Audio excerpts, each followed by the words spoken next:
Assalamualaikum warahmatullahi wabarakatuh. Alhamdulillahirabbil alamin. Yang berbahagia teman-teman semua, terkhusus kelas 5C. Insyaallah selalu dimuliakan oleh Allah Subhanahu wa taala. Amin. Teman-teman semua, pada kesempatan ini saya Nada Salsabila Ramadhani Said akan mempresentasikan tentang siklus air dengan membuat percobaan sederhana. Teman-teman, siklus air adalah sirkulasi air atau gerakan molekul air atau H2O dari atmosfer ke bumi dan sebaliknya tanpa henti. Teman-teman, proses terjadinya siklus air akan terjadi ketika proses evaporasi, transpirasi, kondensasi, presipitasi, dan infiltrasi. Berikut adalah proses sirkulasi air dengan alat peraga yang sederhana. Pertama, siapkan alat-alat untuk membuat sirkulasi air ya. Yang pertama, ada wadah kaca atau tempat.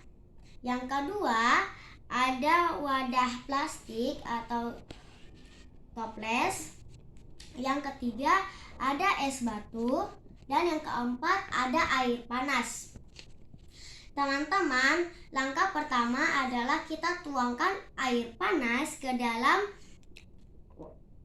gelas kaca ya, atau cangkir.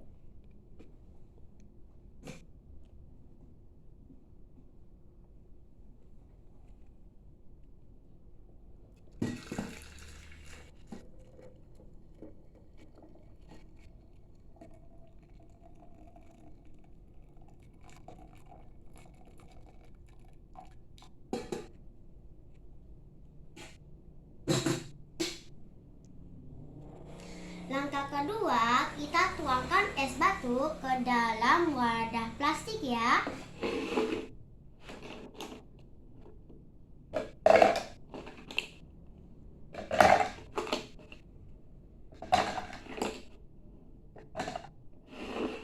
Langkah ketiga, kita taruh wadah yang plastik ini di atas wadah kaca ya.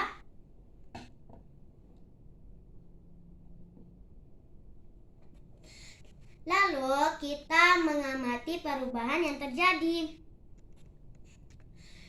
Air panas kita umpamakan dengan yaitu matahari yang bersuhu panas ya teman-teman. Dan es batu kita umpamakan dengan atmosfer yang bersuhu dingin ya atau rendah. Teman-teman, kita perhatikan beberapa menit, kemudian adanya tetesan pada percobaan ini.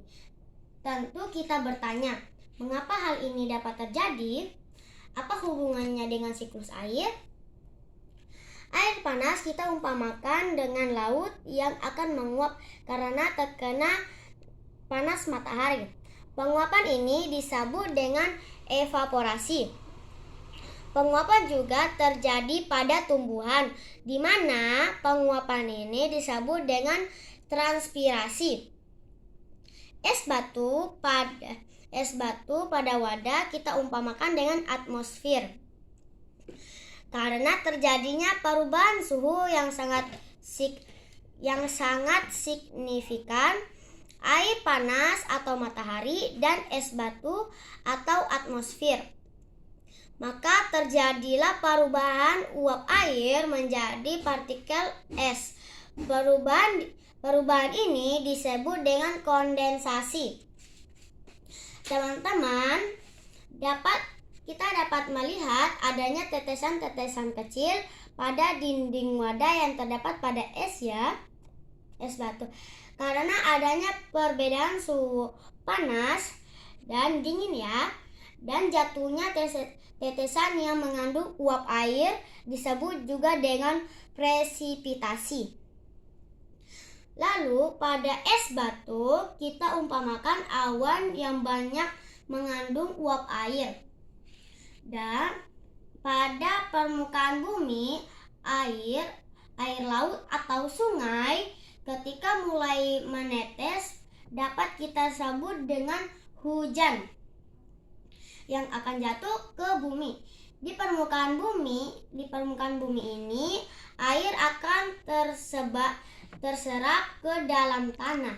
Hal ini disebut dengan infiltrasi.